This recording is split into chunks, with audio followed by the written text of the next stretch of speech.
Okay, welcome. This is House Ways and Means on Groundhog's Day Oh, yeah. and discuss current use. And up first is going to be Jill Remick from PVI.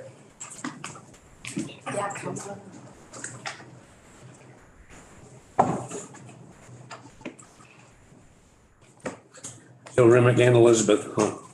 Yes. Elizabeth is the current use program supervisor, Department of Taxes. Yes. Thank you. Good morning. I'm Jill Remick. I'm the Director of Property Valuation and Review at the Tax Department. And I'm Elizabeth Hunt. I supervise the current use program at the Department of Taxes. So you should have in your documents our slideshow. This is real sort of, we're calling it our like current use 101. And that's why we, our colleagues are letting us first so that we can give sort of the 30,000 foot view of current use.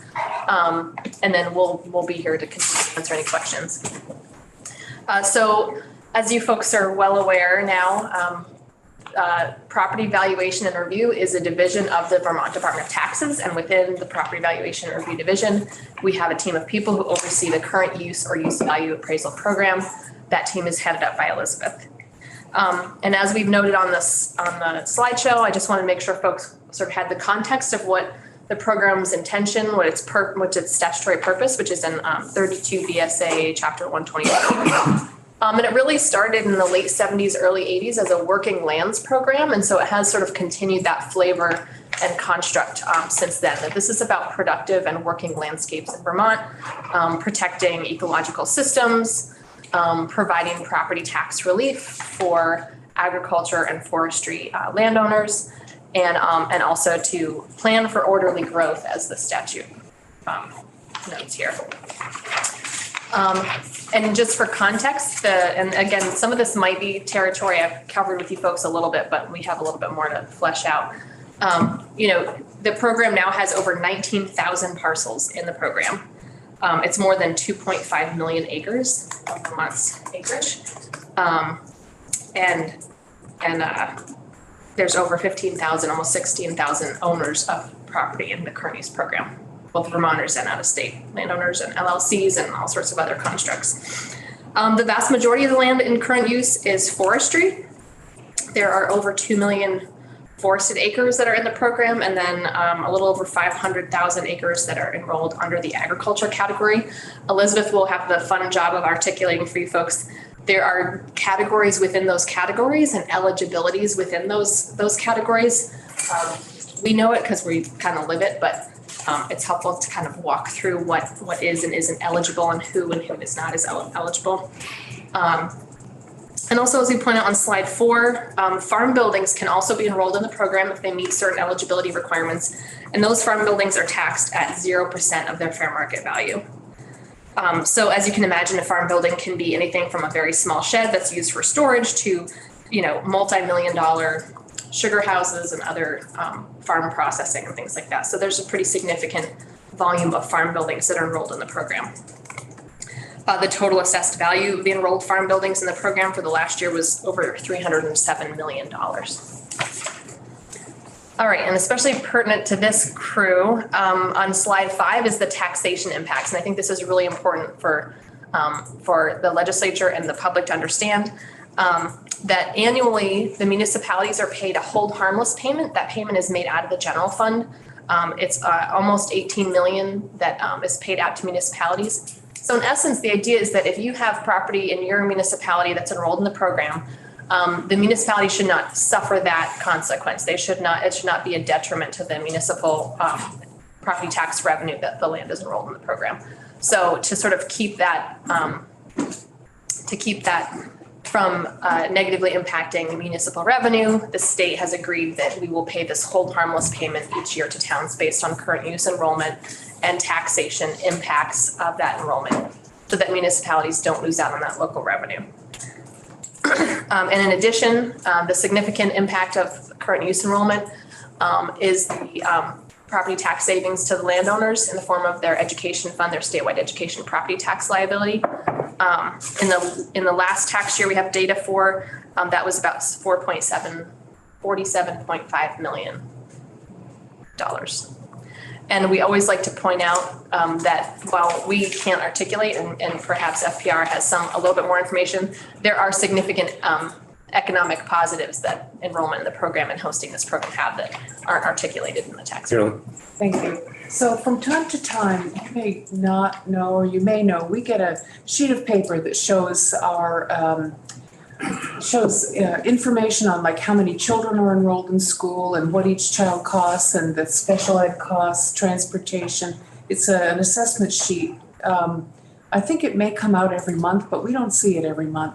Anyway, is that ed tax savings to enroll landowners listed on that sheet somewhere? I'm not familiar with that sheet. I'm not sure, but We get it from the ed department. I would say it wasn't, because this is simply money that doesn't go into the ed fund, so it doesn't show on that balance sheet. It just never goes into the ed fund to be seen one way or another. That's what it shows on our tax expenditure report.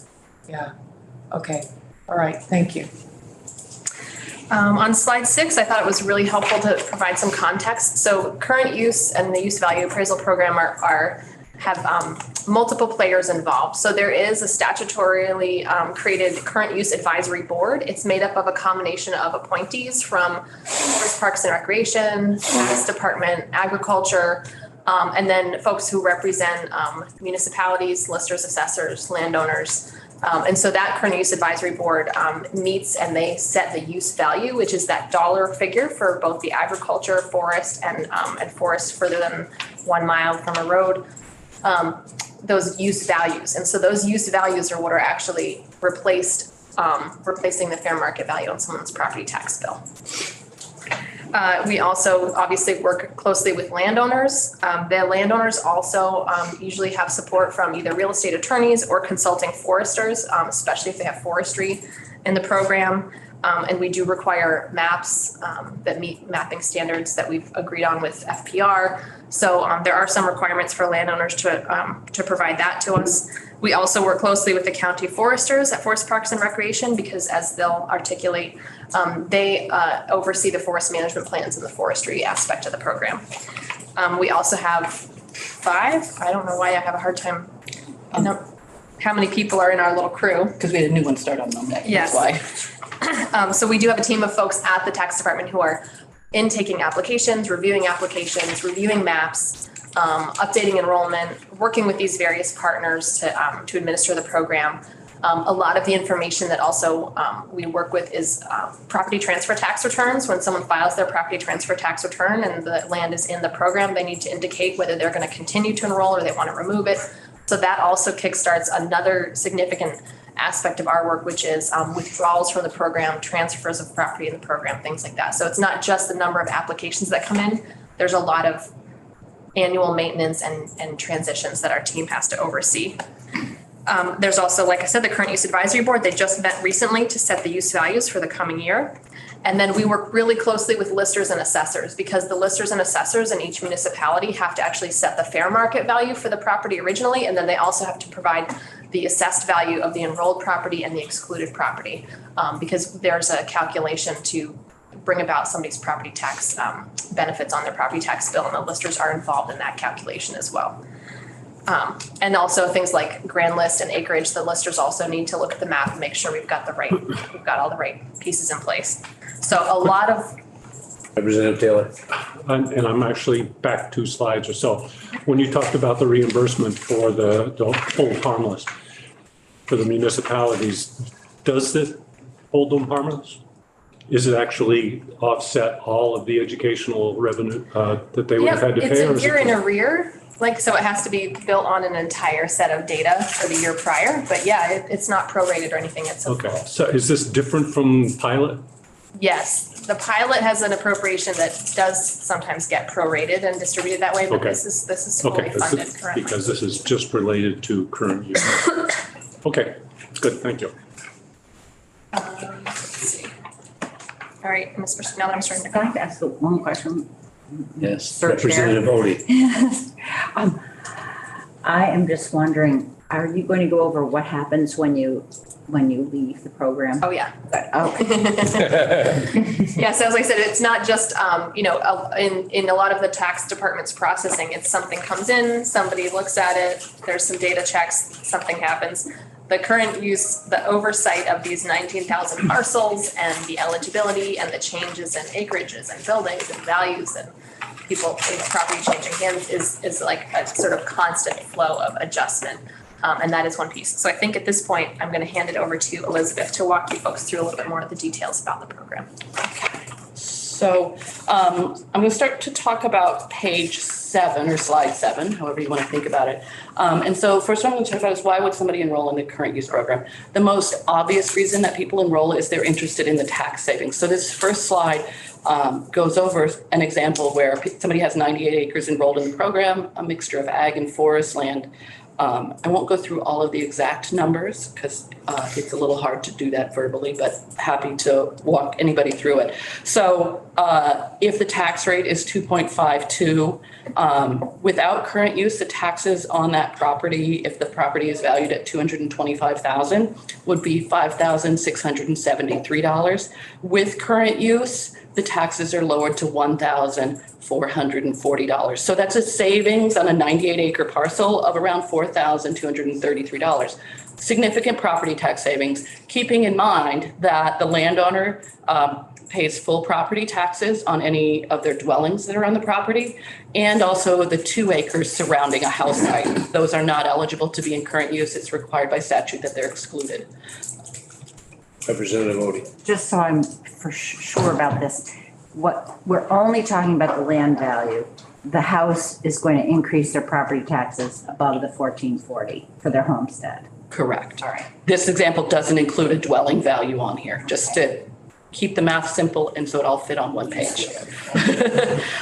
There are, if someone is really into it, and this committee may be, we actually have 2 different examples of tax bills that we provide on our website that help people walk through, like, this is what your tax bill is and this is what it means.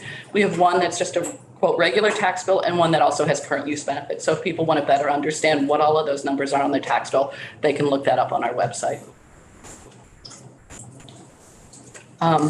So there's sort of the immediate thing of why would you be enrolled in current use? Because you're going to save some money on your taxes. Keeping in mind that because we use a use value, which is, as Jill mentioned, instead of saying your land is valued at $1,000 per acre by the town listers, if you're enrolled in current use, it lowers that taxable value from $1,000 an acre to around $350 or $180, whatever the use value happens to be for your ag and forest land. And so then you're taxed at that new value.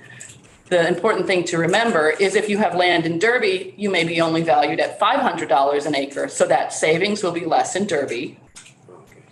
But if you're enrolled in, say, Woodstock, then your savings is going to be greater because maybe you're valued at $2,000 an acre instead of $500 an acre. So the savings to the landowner depends on both what the tax rate is in the town and what the land value is set by that town. And because the use value is a statewide rate, it applies across the state. It doesn't take into consideration what that assessed value is. Does that help? So then going on to slide number 8, why wouldn't somebody be in current use? When someone is enrolled in current use, a contingent lien is placed upon the land at the time of the approved enrollment. So that's where we come in with the town clerks. The town clerks do that recording for us. A contingent lien is placed upon the land. That lien is there to ensure payment of the land use change tax should the land ever be developed and the landowner doesn't pay. There's a cost to prepare the application materials. There's a cost to do your forest management plan updates. If the property, Sorry. Representative Odie. This is what I don't understand is how much that lien is. Is Okay. it every single, year, So- the amount that they. Yep. So a couple years ago, I want to say 2013, but I could be a few years off, we replaced what had been a lien in the statute with what we call a contingent lien. And the reason we replaced that language is people were having trouble selling their mortgages on the secondary market to Freddie Mac and Fannie Mae. So we changed the concept to make it clear for people who are not in state, who don't understand current use. This is a contingent lien. It is not a specific amount.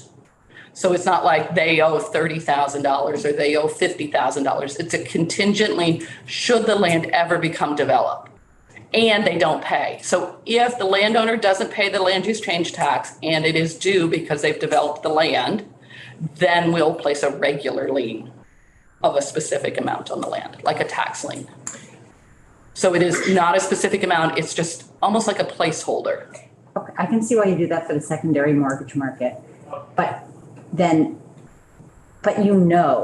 you could calculate if you needed to, what that amount is in dollars. I cannot. No, And we'll get there. we'll get there. Never mind, We'll get there. I'll be quiet. That's another issue that we have, but the contingent lien is not a specific amount because it's based upon the value of the land and the value is changing all the time. All right. And we don't know, maybe you only want to take 2 acres out for development. Maybe it's going to take all 98 acres out. Maybe it's only 5 acres. So it's an unknown amount.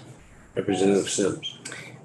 Can you just further define what that definition of development is? Yeah, we'll actually have a slide on it, so we'll get to that. And is, okay, I'll hold. Okay. So just jumping back into why wouldn't you want to be enrolled in current use? Some people don't want that lien on their land, even though it's not a specific amount, it's not due. Property value is low, then the savings are minimal. If the land is developed, and I'll get to what developed means, the land use change tax becomes due, and that can be a significant amount of money. It can be more money than what they've saved in their property taxes over many years.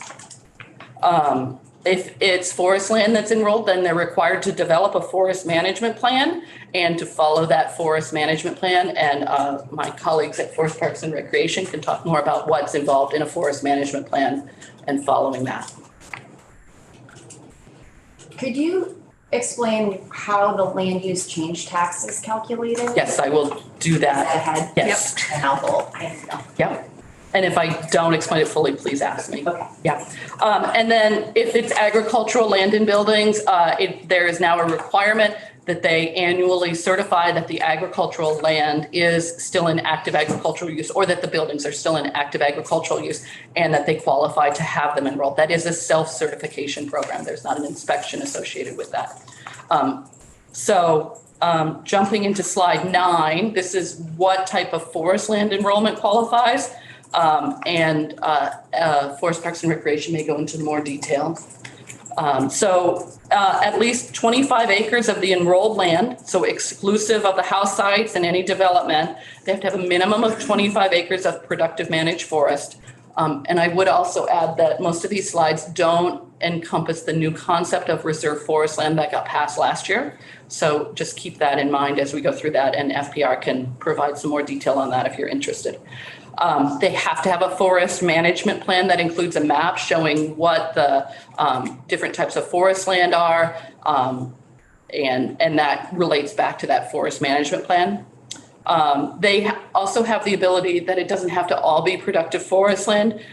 There are subcategories known as ESTAs, ecologically significant treatment areas, the reserve forest land that passed last year, significant wildlife habitat, special places, sensitive sites. And there's also site class 4 lands. Those are eligible to be enrolled.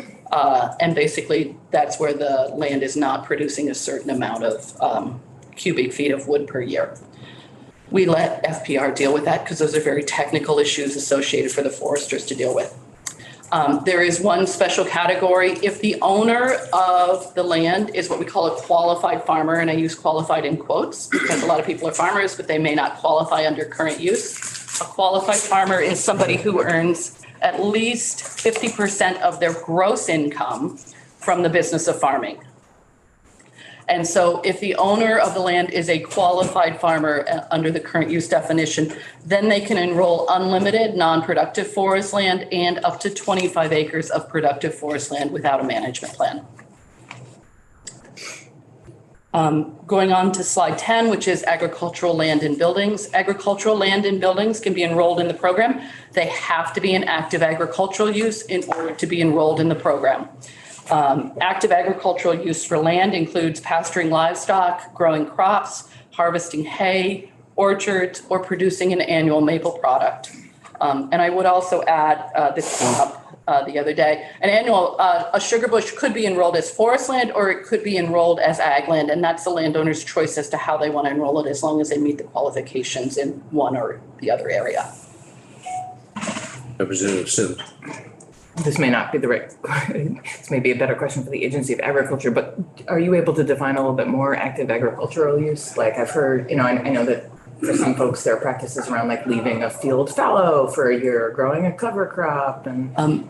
Yeah, it is defined in statute, and pretty much what's written here is what is in statute. There's a few other small categories that are eligible. We changed the statute a couple of years ago to allow buffers around streams that are required by the Agency of Ag's regulations are now active agricultural use.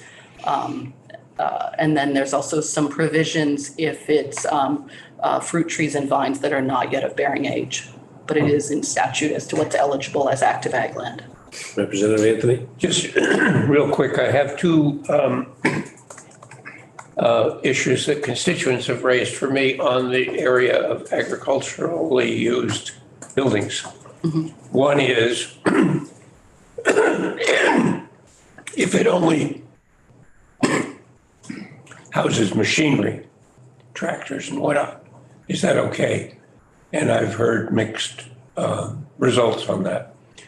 In the name of diversification, some agricultural operations that I know have gone into stabling and breeding horses, because that's not a traditional pasture-based. I mean, this is framed as if everybody's growing milk, but not everybody's growing milk anymore.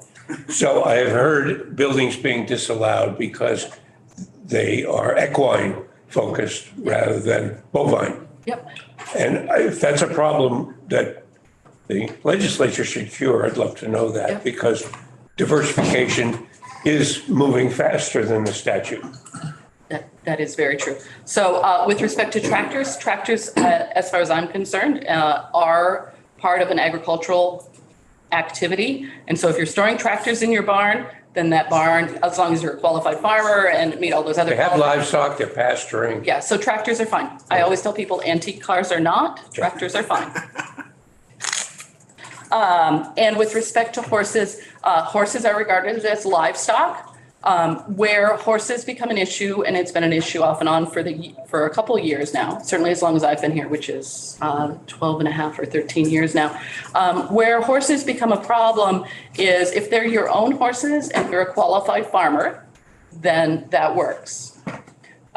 If they are not your own horses and you're receiving a fee, basically a rental, for boarding somebody else's horses, then that is not the business of agriculture. We have a couple hearing officer decisions that make that clear, that some of the horse business is agricultural business, and some of it is more commercial or recreational, and therefore doesn't qualify under that definition of income from the business of farming.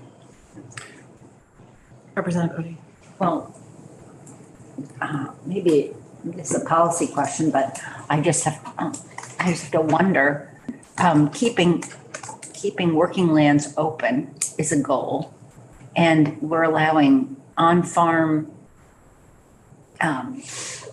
business to bring people on for weddings or for other things. And I just wonder if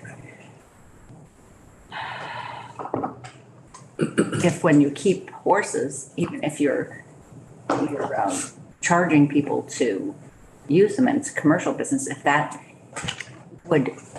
keeps open farmland, then I would think that that's an important thing to think about whether we should expand it to.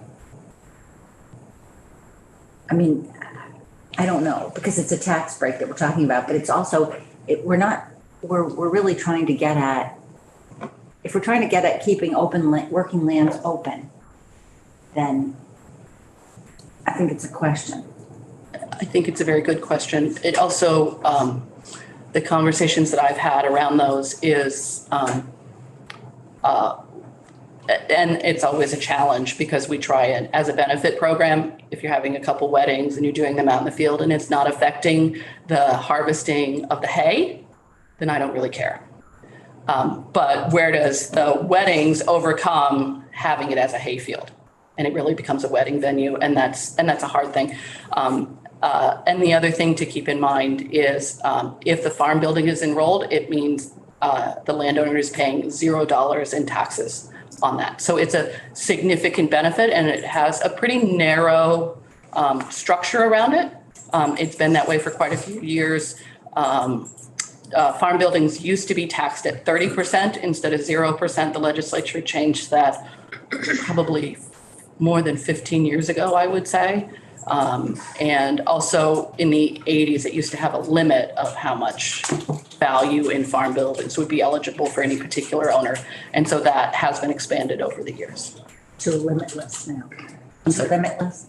Limitless now, as long as the owner qualifies as a farmer or it's leased to a qualified farmer. And a farmer doesn't have to be an individual, it could be an LLC or a corporation. How are you navigating when a building is used both for, say, I'm right on the border of Massachusetts, so they do grow tobacco in Massachusetts. Someone's hanging tobacco to dry or hanging flowers to dry, and in some months, and then they're hanging cannabis in other months. How are you navigating that building? So I have not had that specific question come up to me yet. Sometimes I don't get asked those questions. There was a provision last year Ask that question. there is a provision, there's some language around when farm buildings that are currently enrolled switch over to cannabis and when they're eligible for enrollment, and it is very narrow. Yeah, they have to have a small cultivator license. Have to be a small cultivator, which means a very small amount of land. The one phone call that I remember getting from someone who was growing cannabis felt like that was a ridiculously small amount of land. And the farm building has to already be enrolled. Okay.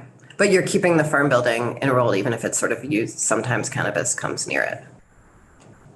Never had the question. Okay. I would love for you to- As long as the building still qualifies for agricultural use, so during whatever is and I'll just say legitimate, just because cannabis has some very unique qualifications. But the same applies for other things. So we've dealt with this with the wineries. Mm-hmm. So they use the building to produce the wine, to process the grapes, to store the grapes.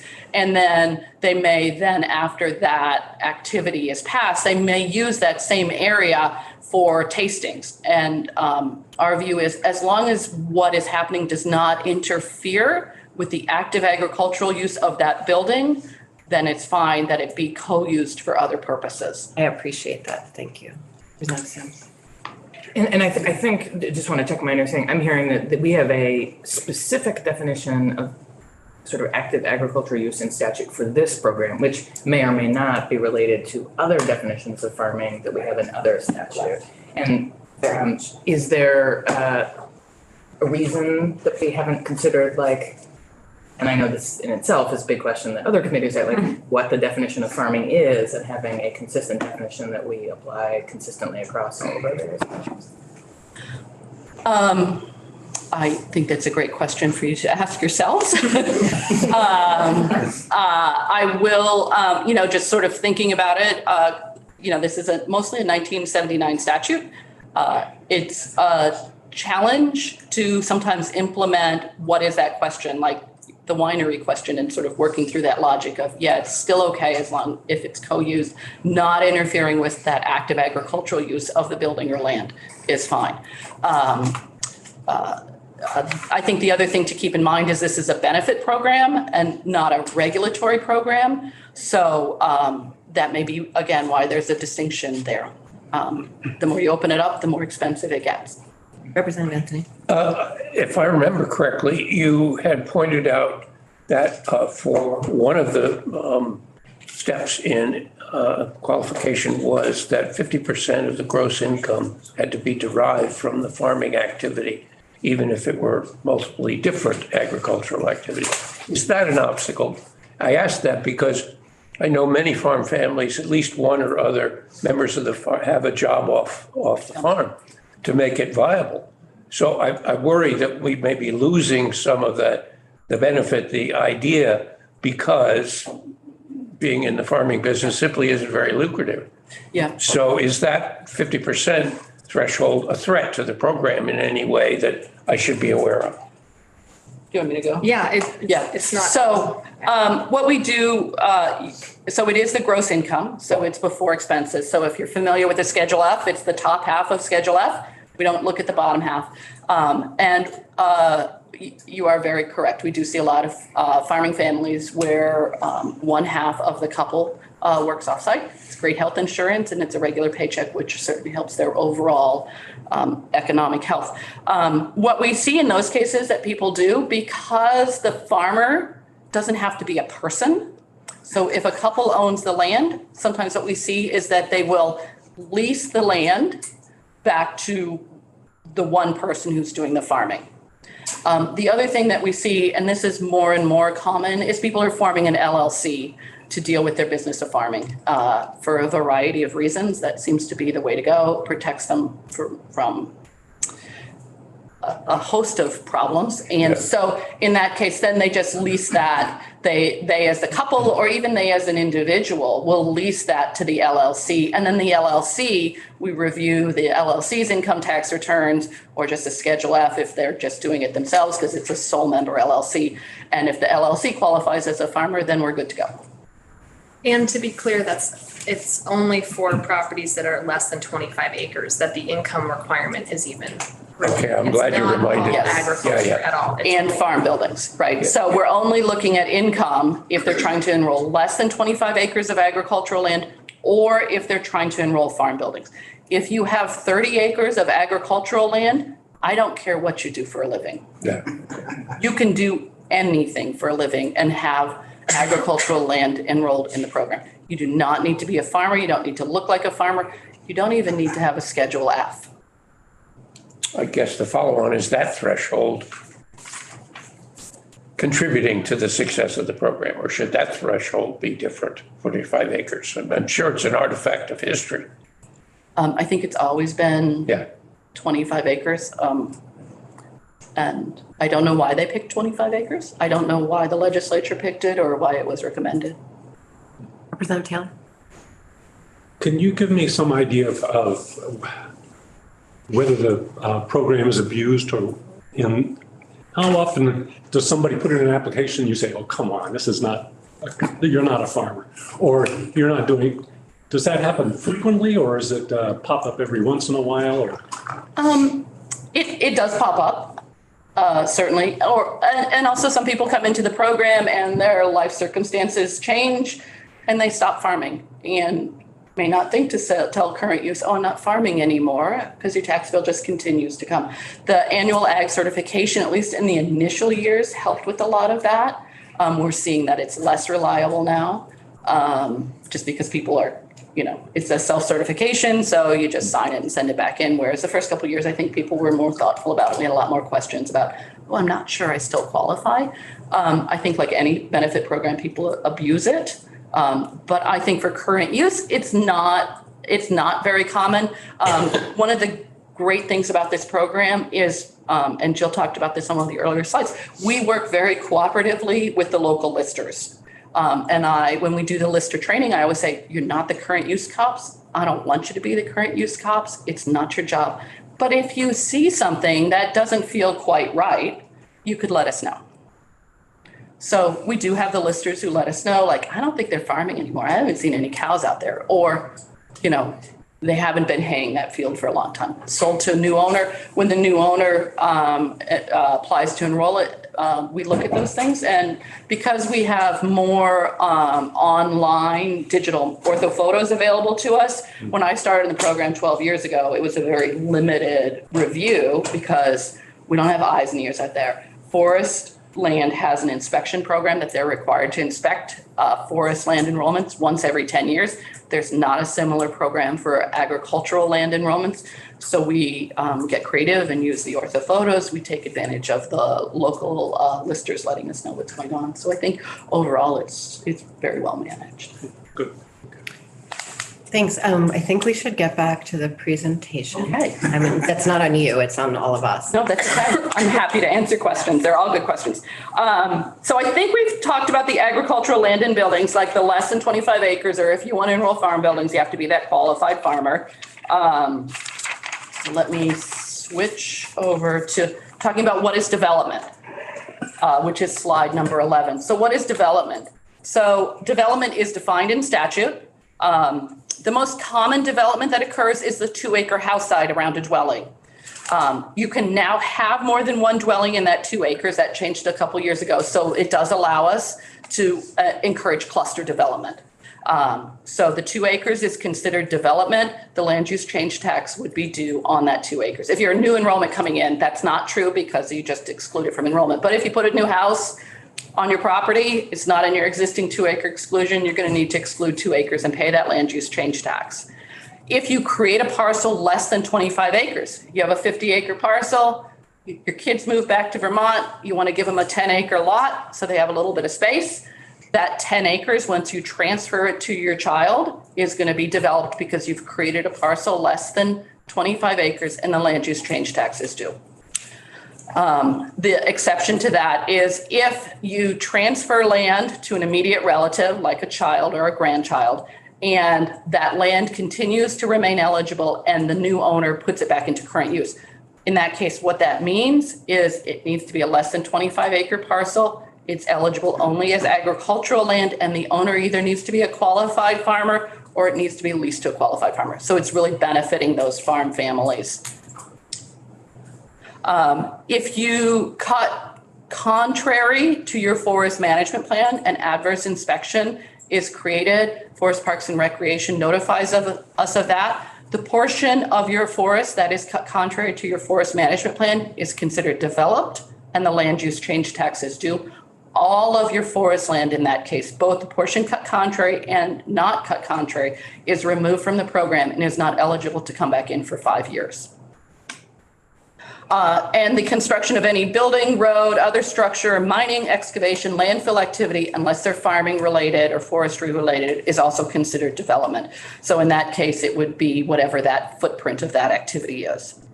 And then there's also provision that agricultural land water quality violations reported by the Agency of Agriculture, Food and Markets to the tax department is also development, similar to that adverse inspection from Forest Parks and Recreation. Do you have any sense of where that 10% came from and representative Sims? The 10% land use change tax. In 2015, prior to 2015, the land use change tax had been 10% if your land had been enrolled for more than 10 years and 20% if it had been enrolled for less than 10 years. And it was based upon the value of your enrolled land. That changed in 2015. The 20% was done away with. It became only 10%, didn't matter how long it had been enrolled. And instead of being based upon the value of your enrolled land, it changed to the value of the land that was coming out of enrollment as if it were a separate parcel on the grant list. Some hypotheticals here. So if I was a farmer and I had a bunch of hay and I, for whatever reason, didn't have it inactive, I wasn't mowing, I was letting it fallow, maybe that would, a part of my rotation. It sounds like that would be not considered active farming. And would my entire parcel be unenrolled or just the portion that I did not have an active agricultural use? So just the portion that was not in active agricultural use, and it wouldn't be considered developed because you haven't met any of these development criteria that are on this slide. It's just not eligible for enrollment. So there's a difference in current use. The land use change tax is only due when you develop the land. You may still have land that has to come out of enrollment. So maybe you stopped growing, you sold the cows, and you're not pasturing any livestock in your fields. Those fields would not be eligible for enrollment because they're not used for one of those agricultural purposes, but the tax is not due. The tax is only due if you develop the land. So not mowing or pasturing is not development, but a heavy cut contrary to my plan is development? An adverse inspection determined by the Department of Forest, Parks and Recreation is development according to statute. Again, I And- have 5,000 acres and I cut country on 5 acres. Yes, And my 5,000 acres are unenrolled, even though my violation is only. if all of that 5,000 acres is forest land, yes. Last hypothetical, so what if I'm super into mountain biking and I build recreation facilities either for personal use or for the community? So what if I have through my farm fields and then up through my forests, mountain bike trails? Those are always hard because a lot of those tend to use the existing woods trails and the logging roads that are a part of your forest management plan. It also really depends on how much you develop them. Most of those I'm never going to know about because it's a pretty minimal impact. But if it becomes much more of a commercial operation, then it does become a concern because it's again affecting the use of that land for agricultural or forestry purposes. Is there like specific criteria that you use to determine? No, it's the ones that I've looked at have been very specific to the parcel. Do you still have that, there used to be an 80-20 rule, didn't there, on forest land? So if you had 100 acres and 80 acres of it was enrolled as productive forest land, you could have another 20 acres of unproductive. That's what we call the 20% rule, and that is still in effect, yeah? Representative Bodie. So here's a hypothetical. You have a land in current use. You decide to take it out or it falls out by whatever reason. But there's no development that happens under that definition. And then 2 years later, you sell the land. And the person who buys the land, or the entity, then does develop it under development under the statute, even though I'm not even sure you can apply that word here. No one ever has to pay back. No, actually, the lien runs with the land. So if their title attorney does a good job, they will know that there is a contingent lien on that property still. And it's sort of a hot potato. Once you now own that, then you have purchased land that has that contingent lien. If you want that lien off, you as the new owner have to pay. So a lot of people have that conversation when they're closing, right? They might negotiate that. But no, yeah, it does not go away. And that's, moving on to slide 12, the land use change tax. And I know I've mentioned this briefly in this committee. When that change happened in 2015, it created when there's a portion of the parcel or a portion of the enrolled acreage that's withdrawn, the lister now has to create a separate value as if that is a standalone parcel. And I think the goal, I was still at Agency of Ed at that time, but it seems like the goal was that it was really designed to be a higher penalty, that there was some concern from the conservation and anti-fragmentation folks that this 10 or 20% was not a high enough penalty. And it was prorated. So if you have a huge parcel and you're taking out a small amount, then that land use change tax was pretty minimal. In these smaller, under 25 acres, if you're taking out a portion or half, then it is a higher portion. But what in effect that did is it removed any idea as a landowner of what that bill would be. So you don't know until you have decided to withdraw or develop that portion what your land use change tax liability will be. You may not know if you're purchasing property that has been withdrawn and has that calculated, you will know what that liability is and it will follow that lien. So it's created this really difficult thing, not only for us to administer, the towns to administer. The more sort of data digging we did, we realized it's really getting treated differently depending on the town. And so the sort of effective tax rate that it's created is from like 1% to like 800%. And it's hard to show with the data that it has had an impact one way or the other for landowners. All it's done is sort of taken away that transparency. So a lot of the land is withdrawn from the program, right? So to the point, it's not developed. So it still has a contingent lien, but you're paying your full property taxes. It can sit in that sort of withdrawn status, and our staff has to track that. And that's part of why we're so keen on maps, because there is still a contingent lien on that property until that land use change tax is paid. But if you as a landowner are trying to decide, do I want to take 5 out? Do I want to take 10 out? Where do I want to take that out? You do not know what that land use change tax liability is until you commit to which ones and where. Now, there are reasons for that, right? And we don't want to change it back to a prorated methodology if the impact is that it has a outsized impact on one end of the spectrum or the other, or if it doesn't keep up with the legislative intent of it being punitive. But right now, it's just all over the map and it's completely not transparent. And folks are always calling us and asking us or asking their lister, do you have any idea what it would be? The lister might be able to take a stab at what they think they're going to value it out, but and it also might have had sort of a perverse effect for some parcels, because if the lister is valuing some things as a standalone parcel, that means they're having to ignore maybe a driveway or other things. So they might actually value it as a sub-valuable parcel when it's actually taking out sort of a prime piece of the property with a nice view. So, and zoning also plays an impact, right? So some towns have 2 acre or 5 acre zoning. So if somebody only wants to take out 1 and leave the rest in the program, then that's a very small penalty because it's considered a subprime parcel. So I have a whole other slide deck. I'd love to come and talk to you guys about it. We've been trying to come up with a solution, but that's my land use change tax spiel. That's good.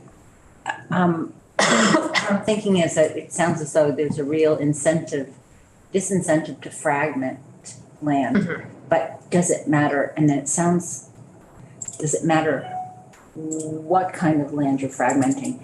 Is the value, when you do fair market value, when you're inside an unfragmented forest and you put a plot, break off a plot with 1 acre inside of an unfragmented forest, are we able to dissuade from fragmenting that forest? Yeah, and I think FPR, have been cautiously trying to help us figure out how to navigate what a better solution would be, because we don't want to have an unintended consequence of undoing that protection. Yeah. But I would add, if you, and it looks like, because I see them a few places, if you look in the PVR annual report, it has the last 10 years of data of the acres that have come out of enrollment and the acres that have been developed. And even despite the change in 2015, we've not seen a big change there. It's not lessened people developing their land. And some thought, at least internally, is because it's not transparent, you don't know what that tax is going to be. So if you don't know what the tax is going to be, you can't make an informed decision on whether or not you're going to develop that land. Representative Sims. I'm just curious if this feels particularly timely in this moment, as maybe more and more folks are eager to move to our climate resilient state here, and maybe this is more of an FPR question, but are you getting more calls from people being I just bought a parcel and I have no idea what this thing means, and kind of thinking about unenrolling and trying to figure out what the impact would be? Yeah, for the last 2 years, we have had a staggering record number of transfer applications within the program. Some of those are people coming from out of state. We haven't done a specific analysis, but some of them are also a lot of people, I think, took the opportunity to do some estate planning. So they created LLCs, they did enhanced life estates, and so those all count as transfers within the current use program. So we saw about a 25% or more increase in transfer applications. And are you able to describe what you think the impact of being enrolled is on people's decisions about what to do with their parcels or not? Is it sort of this exists, but I'm going to figure out how to get around it to do whatever I want? Or, is the intent of supporting working lands and sort of staying within that program in the way people might?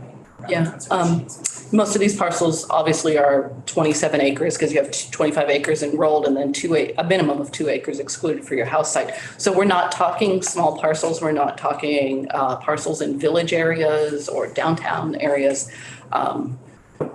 My sense is that the people who are coming from out of state or people who are moving out of the city and buying a little more land are interested in current use. They're interested in what their forest management plan says and how they should manage that.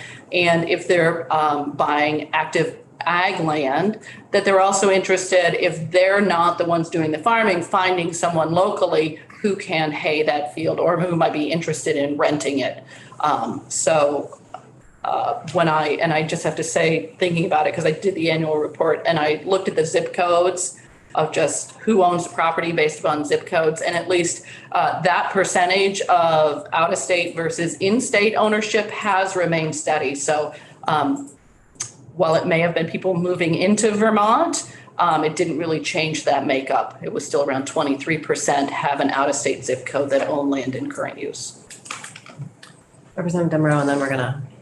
Just want to clarify your answer to Representative Sims. The 25% increase in transfers is people who have bought a parcel that is enrolled in current use, and they are transferring, they are continuing the current use, or they're transferring out.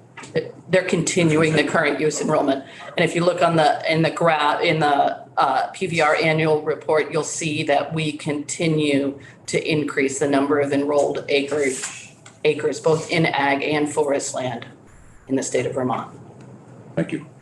So I had one last quick thing, and then I think. No, I am just saying we're going back to you, so please. So on slide 14, I just wanted to point this out, especially for this committee. There is a statutory construct that allows, I can't remember if it's from property transfer tax revenue or what, but basically there's a current use administrative fund that is specifically for us to be able to, improve our processes and get what we need to carry out this work in current use. And so we are asking to use, there is a current use special fund surplus. So in our budget, we're asking to use that to help us digitize our records and upgrade our software. So if you see that come across, that's what that is. It's a $1.75 million, but it is, there is money in that fund for that. We're very excited you're digitizing. That's slide 13, the governor's ask. Yep. And then slide 14 just expands on it a little bit more. But yes, that's what it will actually look like. I didn't know, especially for this committee, I thought it'd be helpful to actually see what. Thank you. Thank you. Yeah. What would be the result of that digitization? Would it be make your internal processes better? Would it give the public and real estate agents, et cetera, access to that program? I just want to make sure I understand. Yeah, so the records in and of themselves aren't just sort of broadly open to the public, but it would significantly improve our ability to find things. We literally have two huge rooms with paper files because we do have to track all of those generations of the parcel, right? There's not like, oh, this is how it is as of this moment, because there are contingent liens, there's land that's been withdrawn. So it would, and we are really still managing with paper maps because the maps need to be to scale, and a lot of especially some of the town offices, I think they've made some pretty big improvements over the last few years, but like paper land records is still the name of the game. And frankly, like our current use administration is a land record, like it is land records. It's a part of what we're doing is administering this program. So just imagine, our current use specialist gets an application in, they can pull right up from wherever they're sitting. They can actually find the whole history in that file. They're not literally going into a file room and pulling that out and getting paper cuts and like we keep having to add file cabinets to the file room.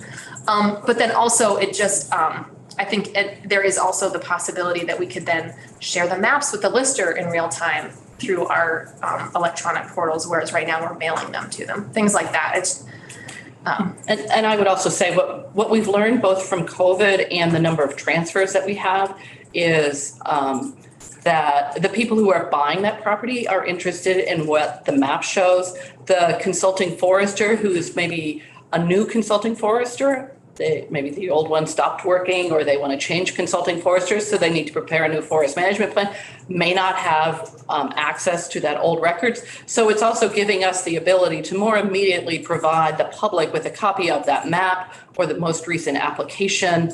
A lot of times we get, those calls from the landowners where, their parents are ill, not well, have a poor organization system, and they're just trying to help manage and make sure their parcel is in compliance with the current regulations. And so if we have that information readily available to us, then we can share that more easily with the public so they can also continue to use their lands.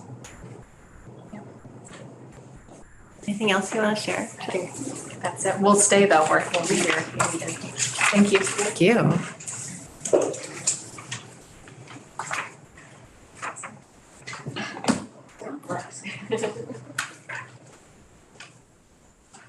I have a question for you.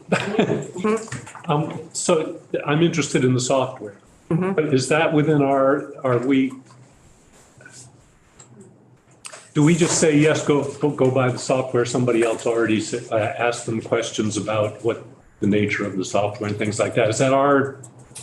I believe that all JI Talk type super legislative accountability is sitting in the GovOps committee now, but we could certainly, I mean, you're welcome to have a conversation with them and then come back to the committee and let us know about it, because we will need to write a budget letter at some point. Okay. Yeah.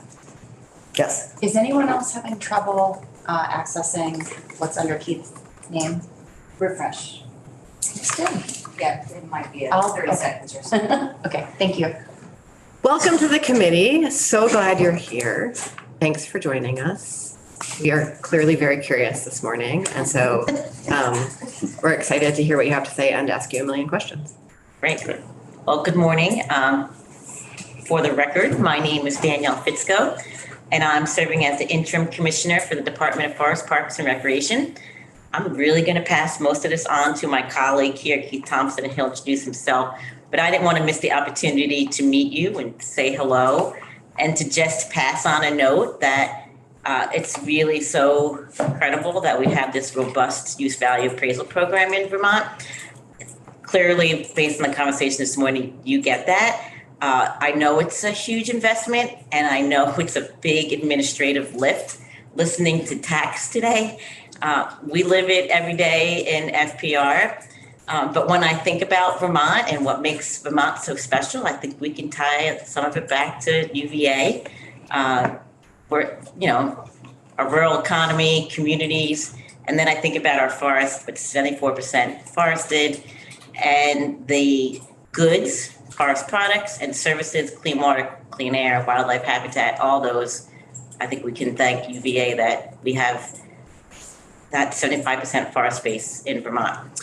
So that was just a note to say thanks for the understanding, and I'm going to pass it on to Keith, who lives this pretty much daily. And welcome to your new position, and thank you for your service. Thank you for your service. Thanks all. For the record, my name is Keith Thompson. I'm the Private Lands Program Manager, and I do have land enrolled in current use. Before I dive in, there's a lot in our presentation, and my understanding is we have half an hour. Is that right? We could go to 10:40. Okay. That'd be okay. I am glad that Jill and Elizabeth. And you can also come back. Okay. Yes. Great. Well, I'll I didn't say that. take the time we need for each of the slides, but some of the slides I will be able to move over quickly because it's really property valuation reviews wheelhouse. They touched on some of this stuff. Our role is really administering the forest land part of this. I will provide a little bit more context for the trends in the program, kind of landscape impacts, and dig into some of the administration of the program further on. Overall, going to touch on introduction of the program purposes, kind of a history and overview, and then look in more detail at program details and eligibility, obligations and responsibilities of landowners, and throughout, certainly welcome questions, and then we can take time at the end as well. Do you have a sense of how long the whole slide deck would take if we didn't ask you any questions? Which is not a scenario. I'm just trying to get better at what. I think it would take about 40 minutes, okay. Maybe a little bit less, but. I wonder if we could just do our best to hear from you, and we can write down our questions, and then maybe we could have you come back to get all those questions answered, so we can have a comprehensive experience. We'll give that a go. Okay. I don't think we're capable. Everyone. I don't think we can do it. Are you joking with me or are you serious? We're going to do our best. So as Jill and Elizabeth mentioned, statutory purpose is preserving the working landscape and rural character of Vermont. Legislation last year expanded on this purpose and elevated the role of protecting natural ecological systems, but that has always been part of it as well. Slide 4 illustrates some of the growth trends in the program. This is straight out of Property Valuation Review's report. I think this is helpful context both for the continuous increase in program impacts as well as administrative responsibilities and costs for the program. As noted, there are about 2 million acres of forest land enrolled in the program. That's 16,000 parcels. Conservation enrollments, that's a subcategory of the managed forest land category in the program. And there are about just 190 parcels. That enrollment category is available exclusively to nonprofit organizations in the business of conserving land. And then, as noted here, agricultural land has about 3,000 parcels and about 500,000 acres enrolled in the program. Moving on to the next slide, kind of further illustrate the growth in the program. In 2003, there were about 1.4 million acres of forest land in the program. Today, there are 2 million. 2003, there were 9,000 parcels, forest land parcels in the program. Today, 16,000. The growth in the parcels and acres is not proportionate because the forest land enrollments are smaller than they were historically, and enrolled parcels can sometimes be subdivided. So some of those trends in the total number of transfers is not transfers of a parcel in whole at times. It's sometimes transfer of a portion of a parcel. And in terms of cost of the program and administrative workload, you can take 100 acres and it has a certain cost and a certain workload divided in two, and the administrative workload doubled and the cost increases really way specific and unique to that parcel. But those are some of the trends that we're seeing in the program.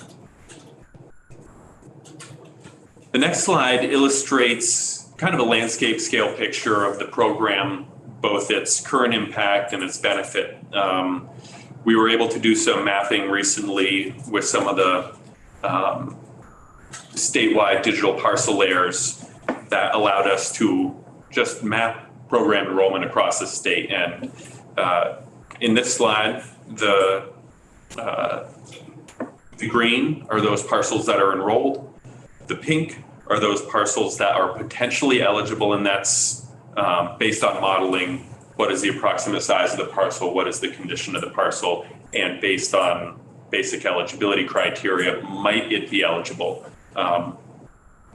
And it paints a unique picture that 55% of eligible forest land parcels are enrolled. So it's about 16,000 parcels of what we estimate to be the 29,000 eligible parcels. So that suggests that there is a significant opportunity for increase in enrollment in the program just based on parcels. 70% of eligible forest acres are enrolled. I need to update the numbers here on the total forest land acres, but the largest parcels are enrolled in the program. And trends are that the smaller the parcel is, the less likely it is to be enrolled. I think it's useful to look at zooming into a specific town. The next slide just shows a snapshot of what does this look like on the landscape, and zooming into Williamstown, there's quite a matrix of enrollments across the landscape, and there are some gaps between those enrolled parcels. In some areas, the enrollment is seamless across the landscape with few, if any, gaps. In other places, Chittenden County and more developed areas dominated by smaller parcels, the enrollments are fewer and farther between.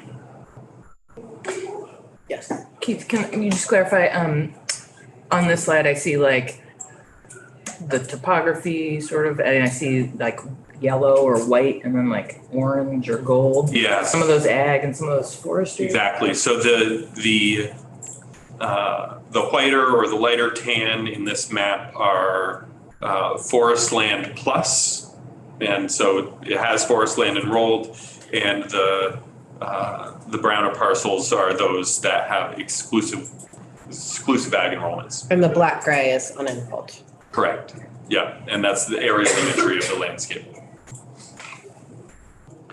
Touch briefly on the enrollment categories: agricultural land, forest land, and briefly on conservation land.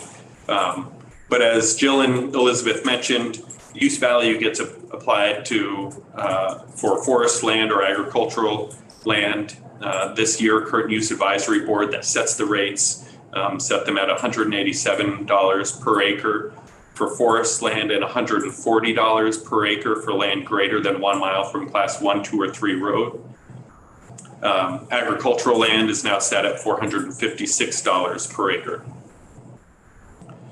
The next slide just shows the trends in changes of values. Those are all available in the property valuation report, property valuation and review report as well. The next slide looks briefly just similar to the savings illustration that Jill and Elizabeth provided, taking a hypothetical parcel enrolled in the program at today's 2023 use value. What is the savings for a 100-acre parcel valued at $1,000 per acre? Of course, the savings that a landowner experiences varies by the tax rate that's being applied, the per acre value for their location, which lands are enrolled or excluded, and so on. And so this is as simple of a hypothetical as it gets, and it may not actually be representative of the most common situation, but on average, we sometimes use the metric that land enrolled in the program is saving 90% on its taxes. When we look at a UVA enrollment, it's usually not just all forest land or not just all ag land or not just all open land or so on. It's a mix of various conditions. Exclusions are those lands that aren't enrolled in the program. They're not eligible for enrollment. They're not eligible as agricultural land or forest land. Property valuation review handles most of the details about exclusions and ineligible land. Agricultural land, Jill and Elizabeth touched on that a fair bit. There are certain eligibility criteria related to income, may require tax returns or certification. Because that's not what FPR handles, I'm going to move past this quickly, and more questions related to ag can be directed to them or to about agricultural buildings. Conservation land, as mentioned before, this is a really small category available to 501c3s and that have basically demonstrated they're in the business of conserving land. Land that's enrolled in the conservation category needs a 10-year management plan, needs to be updated every 10 years, needs to be managed for the conservation values that are present on that parcel. There's a lot of flexibility in management of land enrolled in the conservation category. Organizations that tend to take advantage of this include the Nature Conservancy, Vermont Land Trust, several of the Vermont land trusts, several of the land trusts in Vermont have land enrolled in this category. But I'm going to move quickly on from this because it really constitutes a very small portion of the enrollments in the program. Managed forest land encompasses the majority of land enrolled in use value appraisal. And as Jill and Elizabeth mentioned, parcel needs to have at least 25 acres of enrolled land with a minimum of 20 acres of productive managed forest land. So that's getting at the 20% rule that was mentioned before. House sites and commercial developments are not eligible. Land that is enrolled in forest land needs to be subject to a forest management plan. A forest management plan describes the conditions of the forest and prescribes management of that land. The management needs to be consistent with the commissioner's standards, and the commissioner's standards establish that silvicultural guides written by the U.S. Forest Service serve as a starting point for what management is going to be appropriate on enrolled forest land when it's being managed for saw timber. But with sufficient description that allows evaluation by our staff, management that's not consistent with those guides but is described in the management plan can be approved as long as it's advancing the purposes of the enrollment category for which that land is enrolled in. Most land enrolled in productive forest land needs to be managed for saw timber. There are some exceptions. Ecologically significant treatment areas need to be managed for the conservation values of the treatment areas. Site 4 lands, as mentioned by Elizabeth, they're not capable of producing high volumes of saw timber.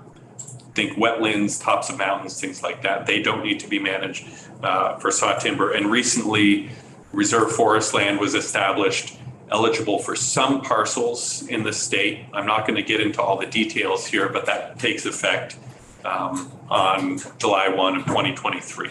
And this committee worked on significantly on that last year. So I'm going to touch briefly on the subcategories within productive forest land. So most is actively managed for saw timber, adhering to USDA Forest Service silvicultural guides.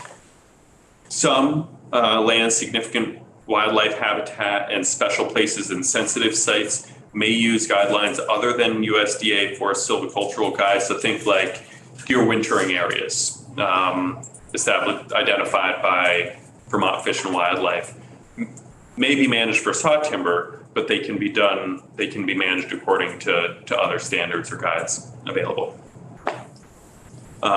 Some lands are not actively managed for saw timber.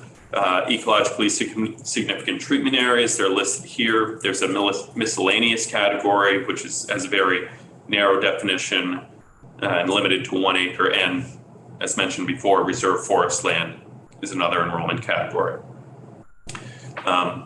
Site 4 soils, moving on to the next slide. Site 4 soils, usually wetlands or rock outcrops, are not actively managed for saw timber, and open land is land that will not revert to forest land. We're not talking lawns here, but think a hayfield or a shrubby area.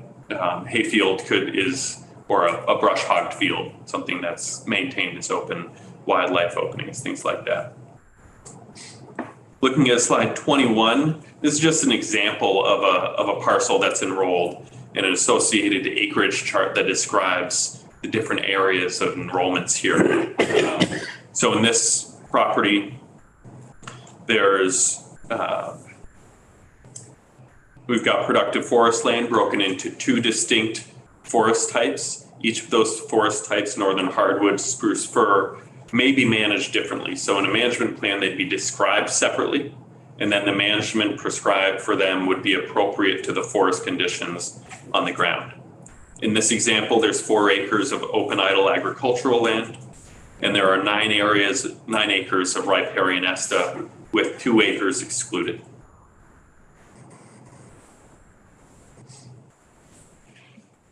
So each of these properties that's enrolled in the program with forest land, when they're not a farmer with 25 acres or less of forest land, then they need a management plan if they're going to enroll forest land.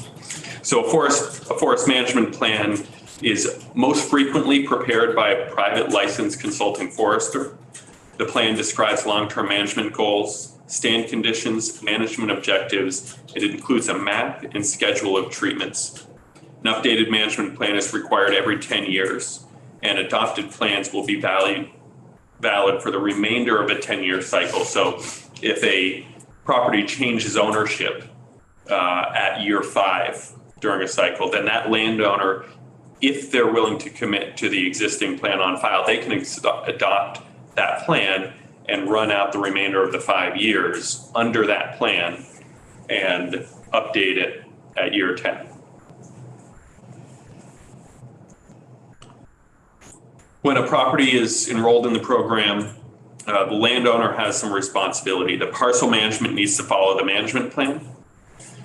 On February 1, so yesterday, there's a deadline to submit forest management activity reports. So if you're doing management consistent with your management plan, you need to submit a management activity report that illustrates, for this parcel in this stand, this volume of timber was harvested, or this number of taps was in place. Properties are inspected periodically. Statute creates the expectation that properties are inspected on a 10-year cycle. Because of the growth of the program, if we were able to meet that target, we'd be doing 1,600 property visits per year. Right now, we haven't been able to meet that. We're doing the range of 1,000 to 1,200 parcel inspections per year. And Need more staff in order to do that? we need more capacity, and the way that we get capacity can come in a variety of ways. And right now, the conversations that we're having with Jill and Elizabeth is managing a lot of those administrative pieces. Some of those things also require simplification of some of the systems that we've created. There was a legislative report that was submitted in 2015. While some of the numbers have changed, the conclusions of that report generally hold true today. But right now you don't have the capacity to cover what you are both wish to cover and are required in staff. We have not been able to. Okay, thank you.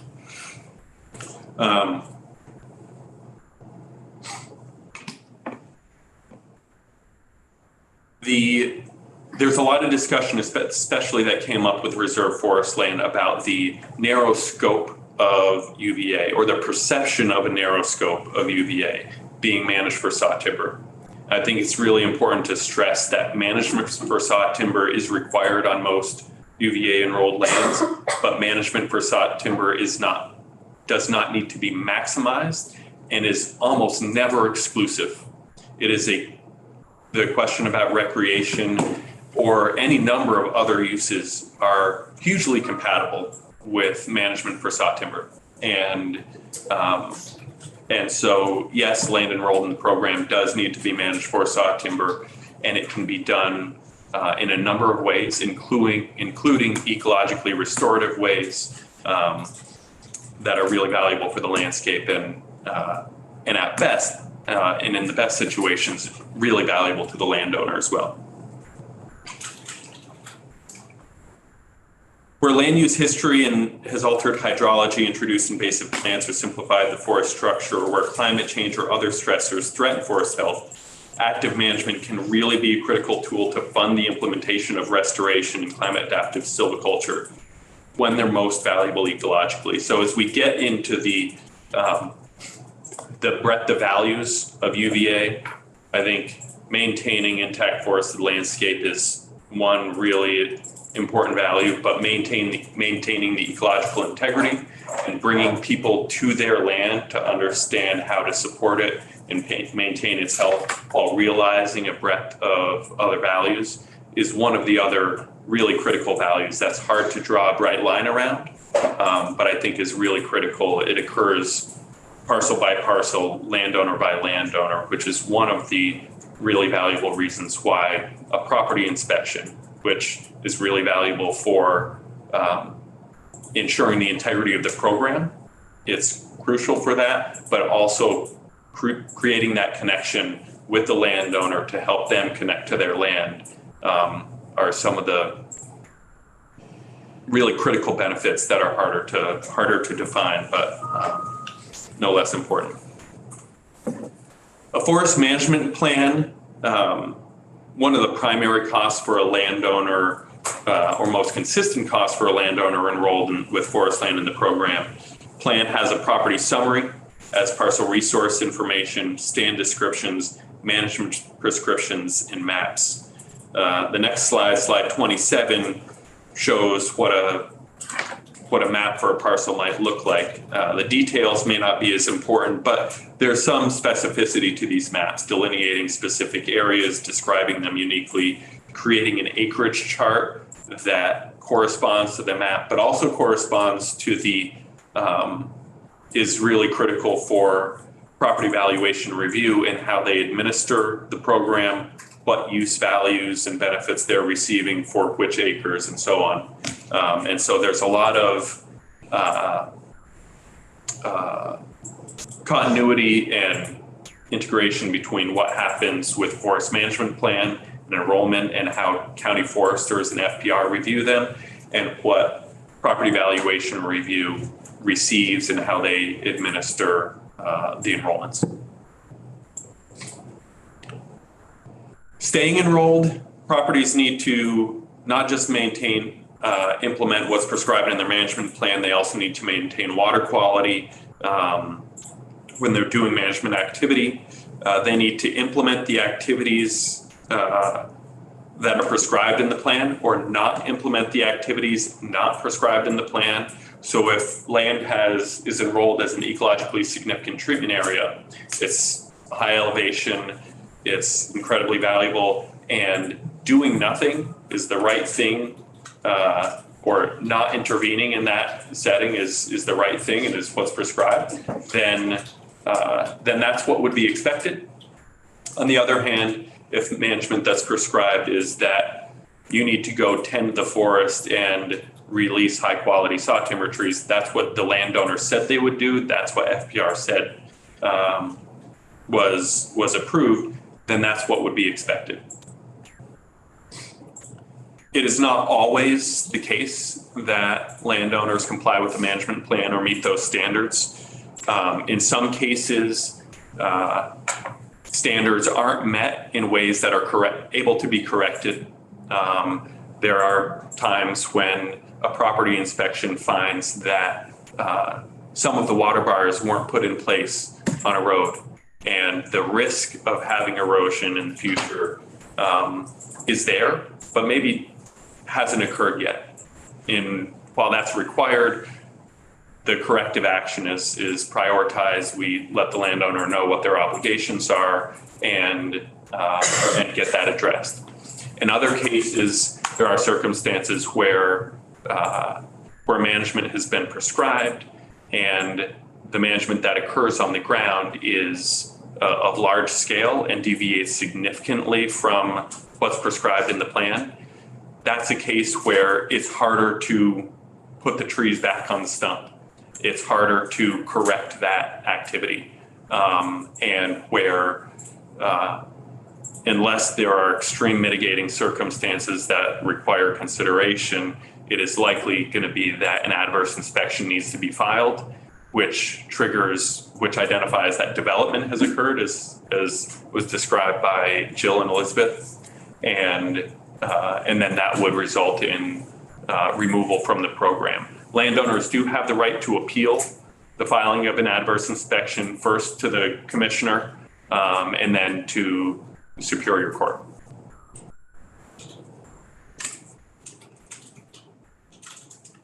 Better tell us what slide you're on, because there's a bunch that are just pictures. Okay, I'm gonna jump to the first slide, 32. UVA inspections is the first one after the series of pictures. Okay, got it. So the primary thrust of the inspections are to confirm adherence to the program standards and implementation of the plan. The vast majority of inspections there are no issues and landowners are adhering to the requirements of the program. As mentioned before, in addition to ensuring the program integrity, these inspections are really valuable opportunities to go beyond what's required of the program and help that landowner understand what are their opportunities for landowner succession and passing that land on intact. What are the threats that are on their forest that may threaten the values that they have for their forest land, whether what they value is having young forests full of birds that depend on that forest type, or having old forests, mature forests, and the various species that depend on that. County foresters help connect landowners with those resources and other programs that might support them. NRCS, Natural Resources Conservation Service, provides funding to implement practices for landowners. There are also carbon programs that are now available. And there are a lot of other partners throughout the state that can provide complementary services, or services that really complement enrollment of the in the UVA program. And we go to great lengths to make sure that the UVA program is compatible with the suite of other opportunities that landowners have, so that landowners are able to take advantage of these programs and have the best chance at valuing their land, keeping it intact, and having it be affordable in the process. Jill and Elizabeth, going to slide 33, Jill and Elizabeth touched on the withdrawals from the program. There are voluntary withdrawals where lien remains. There are withdrawals where the lien is cleared with payment of the land use change tax. There are also administrative removals that result from an adverse inspection where management is contrary to requirements of the plan, or where eligibility wasn't maintained, that they didn't meet administrative requirements, that they didn't update their forest management plan when it was due. If the withdrawal or the removal is solely the result of a failure to meet an administrative requirement, then a landowner may re-enroll in the next cycle. Whereas if a landowner is removed due to an adverse inspection, then the removal for 5 years has more lasting effect. Slide 34 just briefly illustrates the area in orange is an area that's cut contrary in this example, mapped and identified by our staff. That area in orange would have been, the county forester would have evaluated what the management plan said. Management plan said, in this example, let's pretend it said no management activity. Landowner goes out there, looks on the ground, identifies that a bunch of harvesting has occurred. They delineate the area. They identify that this area was managed contrary to the management plan. They file an adverse inspection report. And if through the appeal process, that adverse inspection report is upheld, the property is removed from the program for that period of 5 years, and the land use change tax is due on those acres that were cut contrary. The land use change tax is not due on the areas where management was not cut contrary. One thing that we really encourage landowners to consider is that management or enrollment in this program is voluntary. And if a landowner doesn't want to be enrolled in the program and doesn't want to adhere to their forest management plan, there are some, but few, laws dictating how forest management occurs on the ground, and landowners can withdraw from the program and manage their forest in ways that don't have review by Forest Parks and Recreation. And if they, and that's just fine. Teach their own with that. But if they are enrolled in the program, then they are committing to following that plan, and there is the accountability for to adhere to the management plan. In the absence of that, then landowners would be able to benefit from enrollment in the program despite FPR's review of a management plan, and there would be very little accountability to adhering to the plan. So those are some of the administrative pieces of the program. The next slide, I think, is just a really useful slide that actually quantifies some of the corollary or related benefits in the program. And this slide is based on research done by the Forest Service. And it was published in 2018. Vermont asked for some additional survey results that looked at forest landowners. There's a woodland owner survey that the Forest Service does on a cycle, and we asked for an improved survey that looked at use value appraisal enrollments and compared the results of landowners or parcels enrolled in use value appraisal with the average landowner. And some of the things that they came up with are that far and away, land enrolled in use value appraisal has a forest management plan. Can you talk us through this graph with extra words, like percentage of what? I can't figure Yes. that out from the chart, like just like a basic how this chart operates would be great. Thank you.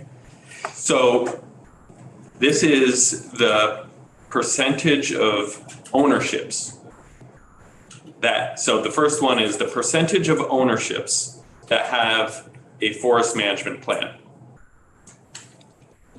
For landowners who are enrolled, for properties that are enrolled in current use or not enrolled in current use. So properties not enrolled in current use, a little bit more than 10% of parcels have a forest management plan. For parcels enrolled in current use, the survey said 90% of parcels have a forest management plan. And the black lines are margins of error? Yes. On the second row, advice. These are landowners who received advice about management of their property.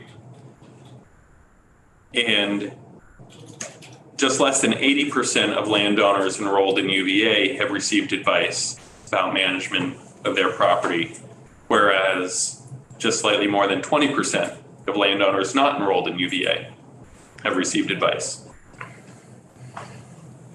Landowners benefiting from cost share.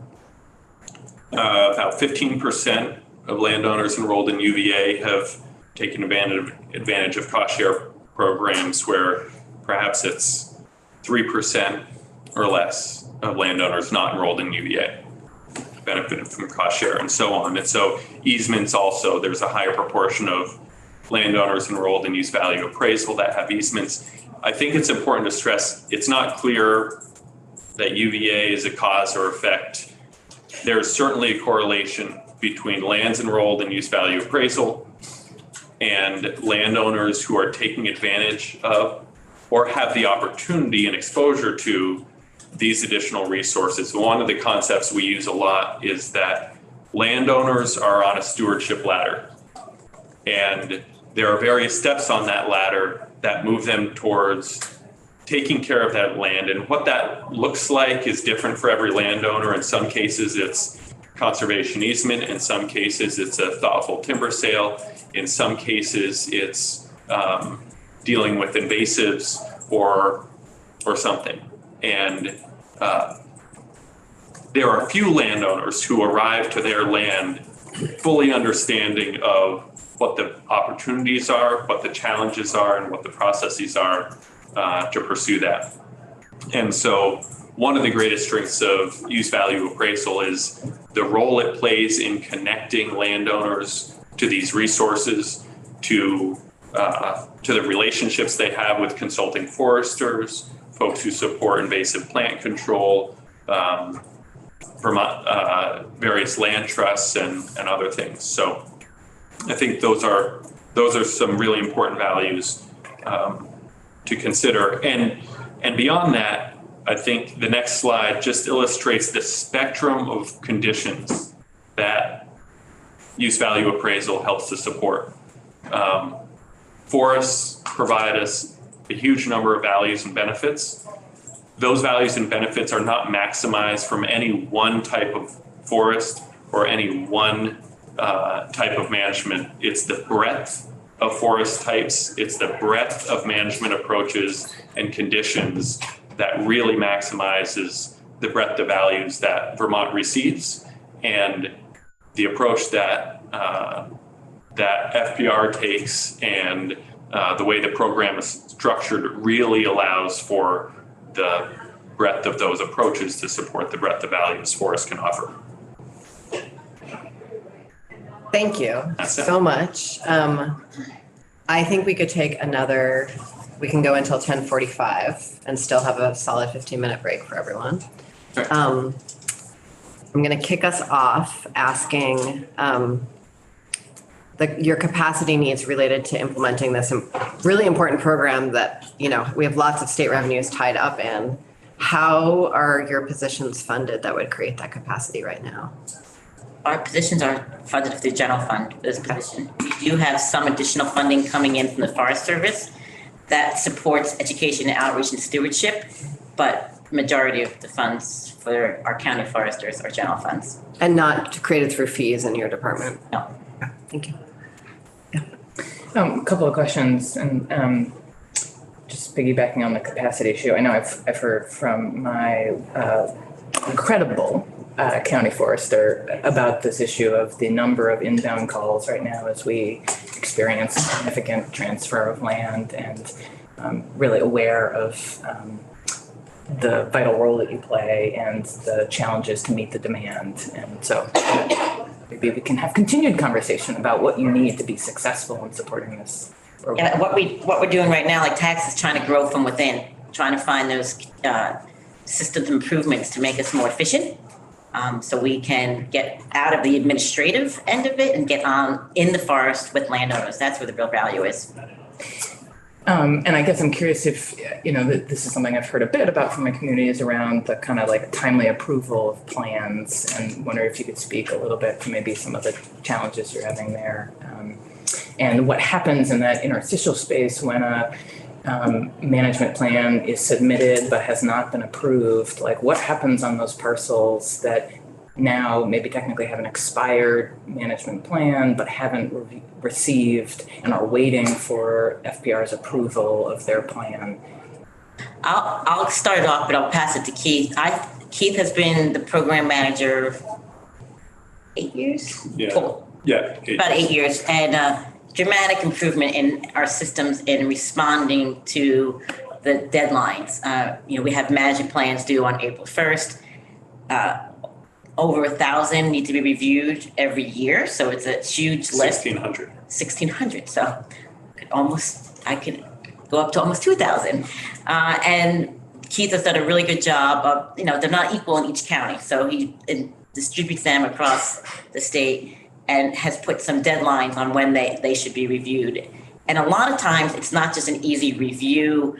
There's a lot of back and forth and dialogue with the consulting forester to understand what's in the plan and make some adjustments. Sometimes it's on us to get back, and sometimes we're waiting in between to hear back from the consulting forester. I think our review rate, you could probably tell us what that really looks like, but we've gotten much, much better. Yeah, on average, the plans are reviewed, I think it's 2 months is consistent. Right now, or a couple of weeks ago, we had 1,200 plans that were due on April 1 of 1,600 total that are due on that date. So 1,200 remaining plans. Depending on when plans are submitted, it can affect the backlog. In some cases, plans get reviewed, get initial review in the first 30 days, and they sail right through. If plans have deficiencies or require clarifications, then the timing of review can create a back and forth process that needs to be maintained and addressed. When deficiencies are not reconciled, are not resolved, FPR can ultimately deny a plan. We almost never do that. We almost always try to work through to a solution that meets both the needs of the landowner and the forester. When there's a plan that has management prescribed and a landowner is looking for approval but hasn't received it yet, we will frequently bring that to the top of the pile and get it done, so that, because the timing of management, it is cold, the ground is frozen, now is the time to do this harvest. We don't want the administrivia to be the delay to get some very valuable and practical work done on the ground. But that also creates an incentive for plan preparers to address the deficiencies in a timely way. Sometimes there are complications around that process. Did that answer your question? I mean, I think that's helpful, and I know we're kind of running up to the end of time here. Other people might have questions. So go ahead. And I think just want to flag that, you know, it is interesting to note the different level of inspection for forest parcels and ag parcels, and maybe that's something we can continue to have a conversation around, and definitely struggling with the cut contrary on what could in some cases be a very small portion of a parcel and have the entire parcel where, you know, the management is still consistent with our plan and our intent. So, but most importantly, just know that we've had a little bit of back and forth around UVA and the relationship to the work we did last year to provide property tax exemptions for state recognized tribes. And you know that there are or could be parcels that are now property tax exemption, but we didn't kind of dig into the UVA piece that might relate to some of those parcels and the ongoing lien there. Yeah, I think that's just was a missed opportunity last year. Probably didn't recognize it when we removed that. When you removed that last year, we didn't remove the lien on those individuals, the parcels that actually. So that could be fixed, I think, to actually. Have any objections if we fix that? And I think we'd be supportive. This is for Native Americans. Yeah. I think there might be a placeholder in the miscellaneous tax bill. Sorry, Jill Rennick, Tax Department. Okay, great, thanks. One thing to consider is that the exemption from property taxes is conditional on the land not being rented for profit. And our county foresters recognize that some of the lands may be managed in a way that could technically be considered rented for profit. I don't know. Like if you're leasing certain operations or something? I think that that's the example, and there may be others where that could prevent the property from being exempt and would therefore still be subject to the management plan and the requirements of the lien. So, thank you. So, change the subject slightly. Appreciate that you're all sort of comfortable if we make that move. I think of current use as really an opportunity for basically all Vermonters to be essentially subsidizing what we describe as the commons in some way, even though it's held in private property. And I'm curious if you're tracking the percentage or the number of current use parcels that have that are posted from year to year. We are not. Okay. Do you think it's going up just like, off the... Is that something that you talk about with the foresters? I wish I was in the woods more. I think if I. We all do. We all do. Here in these outfits. I think the answer is could be. Okay. Thanks. Anthony Meslin, and then we are wrapping. Or in fact, past wrapping, so let's. The usual no-no is overcut.